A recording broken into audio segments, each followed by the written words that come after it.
हरे कृष्ण। आप सभी का दिन शुभ हो। आज आषाढ़ मास के कृष्ण पक्ष का तीसरा दिन है और तृतीया तिथि आज दोपहर 3:46 तक रहेगी और उसके बाद में चतुर्थी तिथि प्रारंभ हो जाएगी। आज ब्रह्म मुहूर्त का समय सुबह 4:08 से लेकर 4:56 तक रहेगा। सूर्योदय होगा सुबह 5:44 पर, सूर्यास्त होगा शाम 7:09 पर, चंद्रोदय होगा रात 10:01 पर। आज ब्रह्म योग दोपहर 1:13 तक रहेगा। बाद में इंद्र योग प्रारंभ हो जाएगा और आज का अशुभ मुहूर्त यानी राहु काल सुबह 9 बजे से लेकर 10:30 बजे तक रहेगा। श्रोताओं, आषाढ़ मास की इस तीसरी कथा में हम धीरे धीरे आगे बढ़ रहे हैं शनिदेव की उस छाया में जो परीक्षा भी लेती है और दिशा भी देती है। शनिवार का ये दिन आत्मनिरीक्षण का दिन है, जब हम अपने कर्मों को टटोलते हैं। आज हम प्रार्थना करते हैं, हे न्याय के देव शनिदेव, हमारे कर्मों को सुधारने का अवसर दीजिए, पापों का भोग सहने की शक्ति दीजिए और हमारे जीवन में ऐसा विवेक दीजिए कि हम अपने कर्तव्यों से कभी विचलित ना हो। आपकी कृपा से ही ये कथा आज सार्थक हो। आइए अब सुनते हैं आज की कथाएं। श्री ब्रह्मा जी अपने पुत्र नारद को उनके पूछे गए सभी प्रश्नों का उत्तर दे रहे हैं। नारद जी ने कहा, हे सुरश्रेष्ठ, एक ही गंगा के आपने दो भेद बतलाए हैं। एक तो वह है जो गौतम नामक ब्राह्मण के द्वारा लाया गया और दूसरा अंश भगवान शंकर की जटा में ही रह गया, जिसे क्षत्रिय राजा भगीरथ लेकर आए। अतः उसी का प्रसंग आप मुझे सुनाइए। नारद की बात सुनकर श्री ब्रह्मा जी बोले, हे देवर्षि, वैवस्वत मनु के वंश में राजा इक्ष्वाकु के कुल में सगर नाम के एक अत्यंत धार्मिक राजा हुए हैं। वे यज्ञ करते करते, दान देते और सदा धार्मिक आचार विचार से रहा करते थे। उनकी दो पत्नियां थीं। वे दोनों ही पति भक्ति परायणा थीं, किंतु उनमें से किसी को भी संतान नहीं हुई। इसलिए राजा के मन में बड़ी चिंता थी। एक दिन उन्होंने महर्षि वशिष्ठ को अपने घर पर बुलाया और विधि पूर्वक उनकी पूजा करके पूछा कि हे महर्षि, मुझे किस उपाय से संतान होगी। उनकी ये बात सुनकर महर्षि वशिष्ठ ने कुछ काल तक ध्यान किया। उसके बाद राजा से कहा, राजन, तुम पत्नी सहित सदा ऋषि महर्षियों का सेवन करते रहो। ऐसा कहकर महर्षि वशिष्ठ अपने आश्रम को चले गए। एक समय की बात है, राजर्षि सगर के घर पर एक महान तपस्वी पधारे हुए थे। राजा ने उन महर्षि का पूजन किया, जिससे संतुष्ट होकर वे कहने लगे कि महाभाग, वर मांगो। ये सुनकर राजा ने पुत्र होने की प्रार्थना की। मुनि कहने लगे, राजन, तुम्हारी पत्नी के गर्भ से एक ही पुत्र होगा, किंतु वह वंशधर होगा, और दूसरी स्त्री के गर्भ से 60,000 पुत्र उत्पन्न होंगे। वरदान देकर जब मुनि चले गए, तब उनके कथनानुसार यथा समय राजा के हजारों पुत्र हुए। राजा सगर ने उत्तम दक्षिणा से युक्त बहुतेरे अश्वमेध यज्ञ किए। फिर एक अश्वमेध यज्ञ करने के लिए उन्होंने विधि पूर्वक दीक्षा ग्रहण की और अश्व की रक्षा करने के लिए सेना सहित अपने पुत्रों को नियुक्त कर दिया। अश्वमेध यज्ञ का छोड़ा हुआ अश्व पृथ्वी पर भ्रमण करने लगा। इसी बीच में कहीं अवसर पाकर देवराज इंद्र ने उस अश्व को हर लिया और रक्षकों को सौंप दिया। राजकुमार घोड़े को इधर उधर ढूंढने लगे, परंतु कभी भी और कहीं भी उन्हें वो दिखाई नहीं दिया। तब उन्होंने देवलोक में जाकर अश्व को ढूंढा, पर्वतों सरोवरों में खोजा, कितने ही जंगल छान डाले, मगर कहीं भी उस अश्व का पता नहीं लग पाया। इसी समय आकाशवाणी हुई कि सगर पुत्रों, तुम्हारा घोड़ा रसातल में बंधा है और कहीं नहीं है। ये सुनकर वे रसातल में जाने के लिए सभी ओर से पृथ्वी को खोदने लगे। क्षुधा से पीड़ित होने पर वे सूखी मिट्टी खाते और दिन रात भूमि खोदते। इस प्रकार वे शीघ्र ही रसातल में जा पहुंचे। सगर के बलवान पुत्रों को वहां आया सुनकर रक्षक थर्रा उठे और उनके वध का उपाय करने लगे। वे बिना युद्ध किए ही भयभीत होकर उस स्थान पर आए जहां महामुनि कपिल सो रहे थे। कपिल जी का क्रोध बहुत ही बड़ा प्रचंड था। रक्षकों ने वह घोड़ा ले जाकर तुरंत कपिल जी के सिरहाने की ओर बांध दिया और स्वयं चुपचाप दूर खड़े होकर देखने लगे कि देखें अब क्या होता है। इतने में ही राजा सगर के पुत्र रसातल में घुसकर देखते हैं कि घोड़ा भी बंधा हुआ है और पास ही कोई पुरुष सो रहा है। उन्होंने कपिल जी को ही अश्व चुराकर यज्ञ में विघ्न डालने वाला माना और ये निश्चय किया कि इस महापापी को मारकर हम लोग अपना अश्व महाराज के निकट ले चलेंगे। कोई बोले अपना पशु बंधा है, इसे ही खोलकर ले चलें। इस सोए हुए पुरुष को मारने से भला क्या लाभ। ये सुनकर दूसरे बोल उठे, हम शूरवीर राजा हैं, शासक हैं, इस पापी को उठाएं और क्षत्रियोचित तेज से इसका वध कर डालें। फिर क्या था, वे मुनि को ही कटुवचन सुनाते हुए लातों से उन्हें मारने लगे। इससे मुनि श्रेष्ठ कपिल को बड़ा क्रोध आया। उन्होंने सगर पुत्रों की ओर रोषपूर्ण दृष्टि से देखा और उन्हें भस्म कर डाला। वे सब के सब जलकर राख हो गए। नारद, यज्ञ में दीक्षित महाराज सगर को इन सब बातों का पता नहीं लगा। उस समय तुमने ही जाकर राजा सगर को ये सब समाचार सुनाया। इससे राजा को बड़ी चिंता हुई। अब क्या करना चाहिए ये बात उनकी समझ में नहीं आई। राजा सगर के एक दूसरा पुत्र भी था जिसका नाम असमंजा था।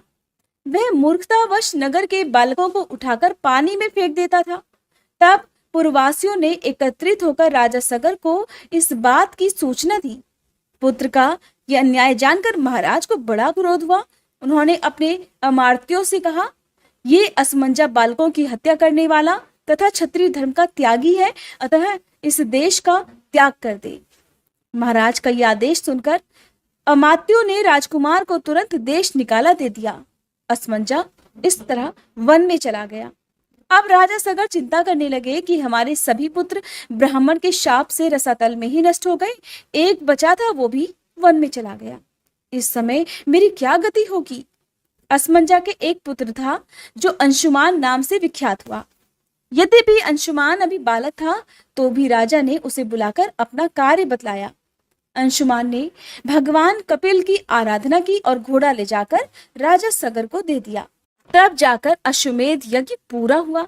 अंशुमान के तेजस्वी पुत्र का नाम दिलीप था। दिलीप के पुत्र परम बुद्धिमान भगीरथ हुए। भगीरथ ने जब अपने समस्त पितामहों की दुर्गति का हाल सुना तब उन्हें बड़ा दुख हुआ। उन्होंने नृपश्रेष्ठ सगर से विनय पूर्वक पूछा कि हे महाराज, उन सबका उद्धार कैसे संभव होगा। राजा ने उत्तर दिया, बेटा ये तो भगवान कपिल ही जानते हैं। ये सुनकर बालक भगीरथ रसातल में गए और कपिल मुनि को नमस्कार करके अपना सब मनोरथ उन्हें कह सुनाया। कपिल मुनि बहुत देर तक ध्यान करके बोले कि राजन, तुम तपस्या द्वारा भगवान शंकर की आराधना करो और उनकी जटा में स्थित गंगा के जल से अपने पितरों की भस्म को आप्लावित करो। इससे तुम तो कृतार्थ होगे ही, तुम्हारे पितर भी कृतकृत्य हो जाएंगे। ये सुनकर भगीरथ ने कहा, बहुत अच्छा, मैं ऐसा ही करूंगा। मुनि श्रेष्ठ, बताइए मैं कहाँ जाऊं और कौन सा कार्य करूं। कपिल जी कहने लगे, हे नरश्रेष्ठ, कैलाश पर्वत पर जाकर महादेव जी की स्तुति करो और अपनी शक्ति के अनुसार तपस्या करते रहो, इससे तुम्हारे अभीष्ट की सिद्धि होगी। मुनि का ये वचन सुनकर भगीरथ ने उन्हें प्रणाम किया और कैलाश पर्वत की यात्रा की। वहां पहुंचकर पवित्र होकर बालक भगीरथ ने तपस्या का निश्चय किया और भगवान शंकर को संबोधित करके इस प्रकार कहने लगे कि हे प्रभु, मैं बालक हूँ, मेरी बुद्धि भी बालक की ही है और आप भी अपने मस्तक पर बाल चंद्रमा को धारण करते हैं। मैं कुछ भी नहीं जानता, आप मेरे इस अनजानपन से ही प्रसन्न हो जाइए। हे अमरेश्वर, जो लोग वाणी से, मन से और क्रिया से कभी मेरा उपकार करते हैं तथा हित साधन में संलग्न रहते हैं, उनका कल्याण करने के लिए मैं उमा सहित आपको प्रणाम करता हूँ। आप देवता आदि के लिए भी पूज्य हैं। जिन पूर्वजों ने मुझे अपने सगोत्र और समान धर्मा के रूप में उत्पन्न किया और पाल पोस कर बड़ा बनाया, भगवान शिव उनका अभीष्ट मनोरथ पूर्ण करें। मैं बाल चंद्र का मुकुट धारण करने वाले भगवान शंकर को नित्य प्रणाम करता हूँ। भगीरथ के इस प्रकार कहते ही भगवान शिव उनके सामने प्रकट हो गए और कहने लगे, महामते, तुम निर्भय होकर कोई वर मांगो। जो वस्तु देवताओं के लिए भी सुलभ नहीं है, वह भी मैं तुम्हें निश्चय ही दे दूंगा। ये आश्वासन पाकर भगीरथ ने महादेव जी को प्रणाम किया और प्रसन्न होकर कहने लगे, देवेश्वर, आपकी जटा में जो सरिताओं में श्रेष्ठ गंगा जी विराजमान है, उन्हें ही मेरे पितरों का उद्धार करने के लिए दे दीजिए। इससे मुझे सब कुछ मिल जाएगा। तब महेश्वर ने हंसकर कहा कि बेटा, मैंने तुम्हें गंगा दे दी, अब तुम उनकी स्तुति करो। महादेव जी का वचन सुनकर राजा भगीरथ ने गंगा जी की प्राप्ति के लिए भारी तपस्या प्रारंभ कर दी और अपने मन को संयम में रखकर भक्ति पूर्वक गंगा जी का स्तवन किया। बालक होने पर भी भगीरथ ने अबालकोचित पुरुषार्थ करके गंगा जी की भी कृपा प्राप्त कर ली। महादेव जी से प्राप्त हुई गंगा को पाकर उन्होंने उनकी परिक्रमा की और हाथ जोड़कर कहने लगे, देवी, महामुनि कपिल के शाप से मेरे पितर दुर्गति में पड़े हुए हैं। माते, आप उनका उद्धार कीजिए। देव नदी गंगा सबका उपकार करने वाली है। वे स्मरण मात्र से ही सभी पापों का नाश कर देती है। उन्होंने भगीरथ की प्रार्थना सुनकर तथास्तु कहा और लोगों का उपकार और पितरों का उद्धार करने के लिए भगीरथ के कथनानुसार सब कार्य किया। राजा सगर के जो पुत्र भस्म होकर रसातल में पड़े हुए थे, उन्हें अपने जल से आप्लावित करके गंगा जी ने उनके खोदे हुए गड्ढों को भी भर दिया। महामुने, इस प्रकार तुम्हें क्षत्रिय गंगा का वृतांत सुनाया। ये माहेश्वरी, वैष्णवी, ब्राह्मणी, पावनी, भागीरथी, देव नदी तथा हिमगिरी शिखारश्रया हिमालय की चोटी पर रहने वाली आदि नामों से पुकारी जाती हैं। इस प्रकार महादेव जी की जटा में स्थित गंगा का जल 2 स्वरूपों में विभक्त हुआ। विंध्यगिरी के दक्षिण भाग में जो गंगा है उन्हें गौतमी अर्थात गोदावरी कहते हैं और विंध्यगिरी के उत्तर भाग में स्थित गंगा भागीरथी कहलाती है। ये था आषाढ़ मास महात्म्य का आज का अध्याय। अब सुनिए एक पौराणिक कथा। भीष्म जी के पूछने पर पुलत्स्य जी ने कहा, हे पुरुष श्रेष्ठ, भगवान ब्रह्मा साक्षात परमात्मा हैं। वे पर से भी पर और अत्यंत श्रेष्ठ हैं। उनमें रूप और वर्ण आदि का अभाव है। वे यद्यपि सब जगह व्याप्त हैं, फिर भी ब्रह्म रूप से इस विश्व की उत्पत्ति करने के कारण विद्वानों के द्वारा ब्रह्मा कहलाते हैं। और भगवान विष्णु स्वयं ही ब्रह्मा होकर संसार की सृष्टि में प्रवृत्त होते हैं और जब तक कल्प की स्थिति बनी रहती है तब तक वे ही युग युग में अवतार धारण करके पूरी सृष्टि की रक्षा करते हैं। वे विष्णु जी सत्वगुण धारण किए रहते हैं। उनके पराक्रम की कोई सीमा नहीं है।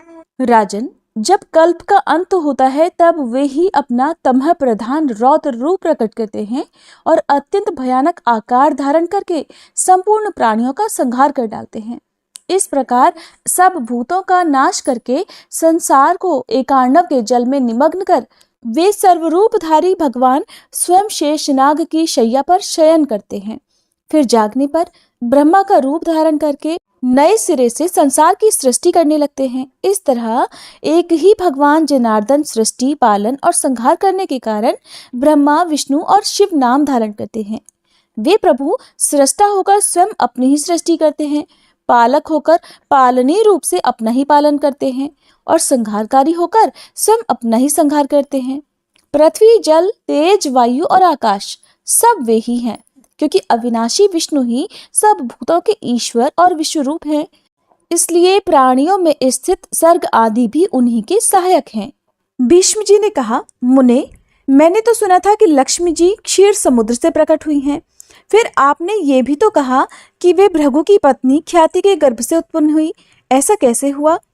पुलत्स्य जी बोले, राजन, तुमने मुझसे जो प्रश्न किया है अब उसका उत्तर भी सुनो। लक्ष्मी जी के जन्म का संबंध समुद्र से है, ये बात मैंने भी श्री ब्रह्मा जी के मुख से सुन रखी थी। एक समय की बात है, दैत्यों और दानवों ने बड़ी भारी सेना लेकर देवताओं पर चढ़ाई कर दी। उस युद्ध में दैत्यों के सामने देवता परास्त हो गए। तब इंद्र आदि संपूर्ण देवता अग्नि को आगे करके ब्रह्मा जी की शरण में गए। वहां उन्होंने अपना सारा हाल ठीक ठीक कह सुनाया। ब्रह्मा जी ने कहा, तुम लोग मेरे साथ भगवान की शरण में चलो। ये कहकर वे संपूर्ण देवताओं को साथ लेकर क्षीर सागर के उत्तर तट पर चले गए और भगवान वासुदेव को संबोधित करके बोले, हे विष्णु, शीघ्र उठिए और इन देवताओं का कल्याण कीजिए। आपकी सहायता न मिलने से दानव इन्हें बार बार परास्त करते हैं। उनके ऐसा कहने पर कमल के समान नेत्र वाले भगवान अंतर्यामी पुरुषोत्तम ने देवताओं के शरीर की अपूर्व अवस्था देखकर कहा, देवगण, मैं तुम्हारे तेज की वृद्धि करूंगा। मैं जो उपाय बतलाता हूं उसे तुम लोग करो। दैत्यों के साथ मिलकर सब प्रकार की औषधियां लेकर आओ और उन्हें क्षीर सागर में डाल दो। फिर मंदराचल को मथानी और वासुकी नाग को रस्सी बनाकर समुद्र का मंथन करते हुए उससे अमृत निकालो। इस कार्य में मैं तुम लोगों की सहायता करूंगा। समुद्र का मंथन करने पर जो अमृत निकलेगा उसका पान करने से तुम लोग बलवान और अमर हो जाओगे। देवाधिदेव भगवान के ऐसा कहने पर संपूर्ण देवता दैत्यों के साथ संधि करके अमृत निकालने के प्रयास में लग गए। देव, दानव और दैत्य सब मिलकर सब प्रकार की औषधियां ले आए और उन्हें क्षीर सागर में डालकर मंदराचल को मथानी और वासुकी नाग को रस्सी बनाकर बड़े वेग से मंथन करने लगे। भगवान विष्णु की प्रेरणा से सब देवता एक साथ रहकर वासुकी की पूंछ की ओर हो गए और दैत्यों को उन्होंने वासुकी के सिर की ओर खड़ा कर दिया। भीष्म जी, वासुकी के मुख की सांस तथा विष की अग्नि से झुलस जाने के कारण सभी दैत्य निस्तेज हो गए। क्षीर समुद्र के बीच में ब्रह्मवेत्ताओं में श्रेष्ठ भगवान ब्रह्मा तथा महातेजस्वी महादेव जी कच्छप रूपधारी श्री विष्णु भगवान की पीठ पर खड़े होकर अपनी भुजाओं से कमल की तरह मंदराचल को पकड़े हुए थे और स्वयं भगवान श्री हरि कूर्म रूप धारण करके क्षीर सागर के भीतर देवताओं और दैत्यों के बीच में स्थित थे। वे मंदराचल को अपनी पीठ पर लेकर डूबने से बचाते थे। इसके बाद जब देवता और दानवों ने क्षीर समुद्र का मंथन आरंभ किया तब पहले पहल उससे देव पूजित सुरभि अर्थात कामधेनु गाय प्रकट हुई, जो दूध घी की उत्पत्ति का स्थान मानी गई है। इसके बाद वारुणी अर्थात मदिरा देवी प्रकट हुई, जिसके मद भरे नेत्र घूम रहे थे। वह पग पग पर लड़खड़ाती चलती थी। उसे अपवित्र मानकर देवताओं ने त्याग दिया। तब वह असुरों के पास जाकर बोली, देवताओं, मैं बल प्रदान करने वाली देवी हूं, तुम मुझे ग्रहण करो। दैत्यों ने उसे ग्रहण कर लिया। इसके बाद फिर से मंथन आरंभ होने पर पारिजात अर्थात कल्प वृक्ष उत्पन्न हुआ, जो अपनी शोभा से देवताओं का आनंद बढ़ाने वाला था। इसके बाद 60 करोड़ अप्सराएं प्रकट हुई, जो देवता और दानवों की सामान्य रूप से भोग्या है। जो लोग पुण्य कर्म करके देवलोक में जाते हैं उनका भी उनके ऊपर समान अधिकार होता है। अप्सराओं के बाद शीतल किरणों वाले चंद्रमा का प्राकट्य हुआ, जो देवताओं को आनंद प्रदान करने वाले थे। उन्हें भगवान शंकर ने अपने लिए मांगते हुए कहा, देवताओं, ये चंद्रमा मेरी जटाओं के आभूषण होंगे, इसलिए मैंने इन्हें ले लिया। ब्रह्मा जी ने बहुत अच्छा कहकर शंकर जी की बात को स्वीकार कर लिया। इसके बाद कालकूट नामक भयंकर विष प्रकट हुआ। उससे देवता और दानव सबको बहुत पीड़ा हुई। तब महादेव जी ने अपनी इच्छा से उस विष को लेकर पी लिया। विष पीने से महादेव जी के कंठ में नीला दाग पड़ गया और तभी से वे महेश्वर नीलकंठ कहलाने लगे। क्षीर सागर से निकले वे उस विष का जो अंश पीने से बच गया था उसे नागों यानी सर्पों ने ग्रहण कर लिया। इसके बाद अपने हाथ में अमृत से भरा हुआ कमंडल लिए धन्वंतरी जी प्रकट हुए। वे श्वेत वस्त्र धारण किए हुए थे। वैद्यराज के दर्शन से सबका मन स्वस्थ और प्रसन्न हो गया। इसके बाद उस समुद्र से उच्च श्रवा घोड़ा और ऐरावत नाम का हाथी, ये दोनों बारी बारी प्रकट हुए। इसके बाद क्षीर सागर से लक्ष्मी देवी का प्रादुर्भाव हुआ, जो खिले हुए कमल पर विराजमान थी और हाथ में कमल लिए हुए थी। उनकी प्रभा चारों ओर छिटक रही थी। उस समय महर्षियों ने श्री सूक्त का पाठ करते हुए बड़ी प्रसन्नता के साथ उनकी स्तुति की। साक्षात क्षीर समुद्र ने दिव्य पुरुष के रूप में प्रकट होकर लक्ष्मी जी को एक सुंदर माला भेंट की, जिसके कमल कभी मुरझाते नहीं थे। विश्वकर्मा ने उनके समस्त अंगों में आभूषण पहना दिए। स्नान के बाद दिव्य माला और दिव्य वस्त्र धारण करके जब वे सभी प्रकार के आभूषणों से विभूषित हुई, तब इंद्र आदि देवता तथा विद्याधर आदि ने भी उन्हें प्राप्त करने की इच्छा प्रकट की। तब ब्रह्मा जी ने भगवान विष्णु से कहा, वासुदेव, मेरे द्वारा दी हुई इस लक्ष्मी देवी को आप ही ग्रहण करें। मैंने देवताओं और दानवों को मना कर दिया है, वे इन्हें पाने की इच्छा नहीं करेंगे। आपने जो स्थिरता पूर्वक इस समुद्र मंथन के कार्य को संपन्न किया है, इससे मैं आप पर बहुत संतुष्ट हूँ। ऐसा कहकर ब्रह्मा जी लक्ष्मी जी से बोले, देवी, तुम भगवान केशव के पास जाओ, मेरे दिए हुए पति को पाकर अनंत वर्षों तक आनंद का उपभोग करो। ब्रह्मा जी के ऐसा कहने पर लक्ष्मी जी समस्त देवताओं के देखते देखते श्री हरि के वक्ष स्थल में चली गईं और भगवान से बोली, देव, आप कभी भी मेरा परित्याग मत कीजिएगा। संपूर्ण जगत के प्रियतम, मैं सदा आपके आदेश का पालन करती हुई आपके वक्ष स्थल में निवास करूंगी। ऐसा कहकर लक्ष्मी जी ने कृपापूर्ण दृष्टि से सभी देवताओं की ओर देखा। इससे उन्हें बड़ी प्रसन्नता हुई। इधर दैत्यों को लक्ष्मी जी ना मिलने पर उन्हें बड़ा उद्वेग हुआ। उन्होंने झपट कर धन्वंतरी के हाथ से अमृत का पात्र छीन लिया। तब श्री विष्णु ने माया से सुंदरी स्त्री का रूप धारण करके दैत्यों को लुभाया और उनके पास जाकर कहा कि ये अमृत का कमंडल मुझे दे दो। उस त्रिभुवन सुंदरी रूपवती नारी को देखकर दैत्यों का चित्त काम के वशीभूत हो गया था। उन्होंने चुपचाप वह अमृत उस सुंदरी के हाथ में दे दिया और स्वयं उसका मुख ढांकने लगे। दानवों से अमृत लेकर भगवान ने देवताओं को दे दिया और इंद्र आदि देवता तुरंत ही उस अमृत को पी गए। ये देखकर दैत्यगण तरह तरह के अस्त्र शस्त्र और तलवारें हाथ में लेकर देवताओं पर टूट पड़े, परंतु देवता अमृत पीकर बलवान हो चुके थे। उन्होंने दैत्य सेना को परास्त कर दिया। देवताओं की मार पड़ने पर दैत्यों ने भागकर चारों दिशाओं की शरण ली और कितने ही तो पाताल में घुस गए। तब सभी देवता आनंद से मग्न होकर शंख चक्र और गदा धारण करने वाले भगवान श्री विष्णु को प्रणाम करके स्वर्गलोक को चले गए। तब से सूर्य देव की प्रभा स्वच्छ हो गई। वे अपने मार्ग से चलने लगे।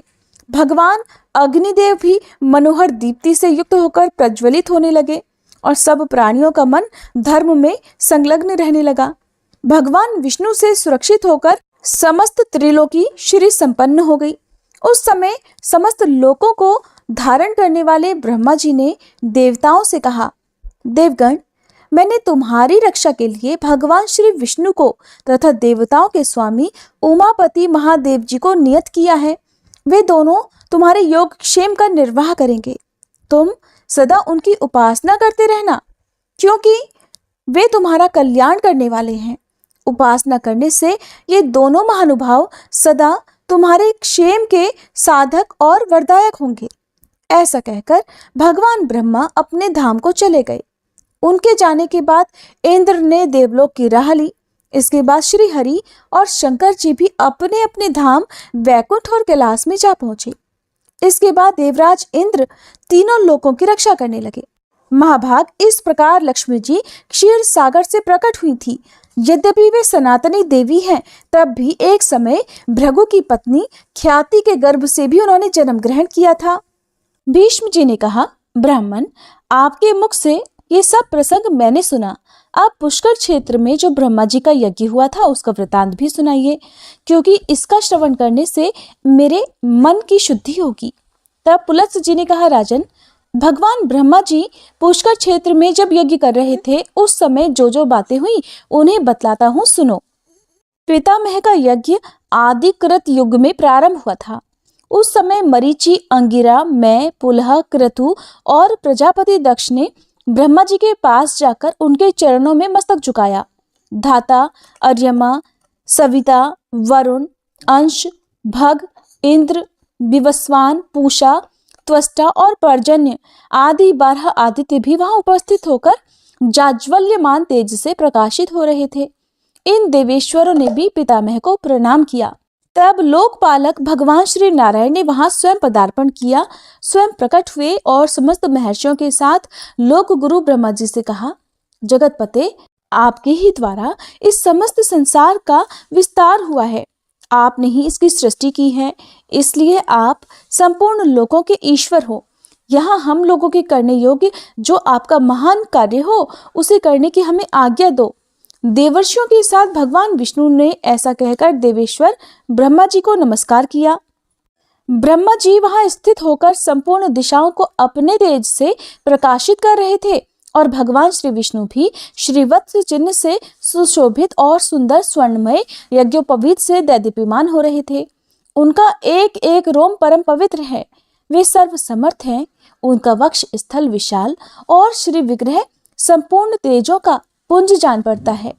देवताओं और ऋषियों ने उनकी इस प्रकार स्तुति की कि जो पुण्यात्माओं को उत्तम गति और पापियों को दुर्गति प्रदान करने वाले हैं, योग सिद्ध महात्मा पुरुष जिन्हें उत्तम योग स्वरूप मानते हैं, जिनको अणिमा आदि 8 ऐश्वर्य नित्य प्राप्त हैं, जिन्हें देवताओं में श्रेष्ठ कहा जाता है, मोक्ष की इच्छा रखने वाले संयमी ब्राह्मण योग से अपने अंतःकरण को शुद्ध करके जिन सनातन पुरुष को पाकर जन्म मरण के बंधन से मुक्त हो जाते हैं, चंद्रमा और सूर्य जिनके नेत्र हैं तथा अनंत और आकाश जिनका विग्रह है, उन भगवान की हम शरण लेते हैं, जो भगवान संपूर्ण भूतों की उत्पत्ति और वृद्धि करने वाले हैं, जो ऋषियों और लोकों के सृष्टा तथा देवताओं के ईश्वर हैं, जिन्होंने देवताओं का प्रिय और जगत का पालन करने के लिए चिरकाल से पितरों को कव्य तथा देवताओं को उत्तम हविष्य अर्पण करने का नियम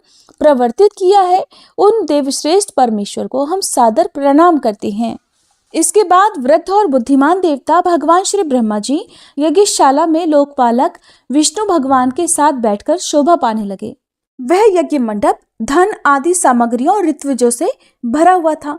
परम प्रभावशाली भगवान श्री विष्णु धनुष हाथ में लेकर सब ओर से उसकी रक्षा कर रहे थे। दैत्य और दानवों के सरदार तथा राक्षसों के समुदाय भी वहां पर उपस्थित थे। यज्ञ विद्या, वेद विद्या और पद और क्रम का ज्ञान रखने वाले महर्षियों के वेद घोष से सारी सभा गूंज उठी।